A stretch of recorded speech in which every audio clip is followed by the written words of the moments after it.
2020 সাল বাংলাদেশ ক্রিকেটের ইতিহাসের এক অবিস্মরণীয় বছর। দক্ষিণ আফ্রিকার মাটিতে যখন অনূর্ধ্ব 19 বিশ্বকাপের আসর বসে, তখন খুব কম মানুষই ভেবেছিল যে কাপটা শেষ পর্যন্ত লাল সবুজের পতাকার হাতেই উঠবে। আকবর আলীর নেতৃত্বে এক ঝাঁক তরুণ স্বপ্নবাজ ক্রিকেটার তখন মাঠে নেমেছিল ইতিহাস করতে। গ্রুপ পর্ব থেকে শুরু করে নকআউট, প্রতিটি ম্যাচেই ছিল আমাদের যুবাদের আধিপত্য। ফাইনাল ম্যাচ, প্রতিপক্ষ শক্তিশালী ভারত।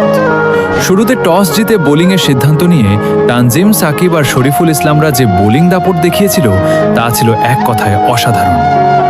ভারতের শক্তিশালী ব্যাটিং লাইন আপকে অল্প রানে আটকে ফেলে বোলাররা জয়ের ভিত গড়ে দিয়েছিল। এরপর রান তাড়া করতে নেমে ওপেনার পারভেজ হোসেন ইমন আর অধিনায়ক আকবর আলীর সেই ধৈর্যশীল ব্যাটিং ম্যাচটাকে যেন নিয়ে গিয়েছিল চূড়ান্ত উত্তেজনার পর্যায়ে। শেষ কয়েক রান যখন প্রয়োজন, তখন বৃষ্টি আর উত্তেজনায় কাঁপছিল পুরো বিশ্ব। আকবর আলীর মাথা ঠান্ডা রেখে খেলে যাওয়া সেই ইনিংস আর শেষ মুহূর্তে জয়ের রান নেওয়া, সব মিলিয়ে সেদিন পচেস্ট্রুমে জন্ম নিয়েছিল এক নতুন ইতিহাস। বাংলাদেশ প্রথমবারের মতো বিশ্বমঞ্চে চ্যাম্পিয়ন হওয়ার গৌরব অর্জন করল। সেদিন সেই তরুণদের চোখের জল আর শিরোপা হাতে উদযাপনের দৃশ্য আজও প্রতিটি বাংলাদেশের হৃদয়ে গেঁথে আছে। এই যুবারাই প্রমাণ করেছিল, স্বপ্ন দেখলে তা একদিন সত্যি হয়।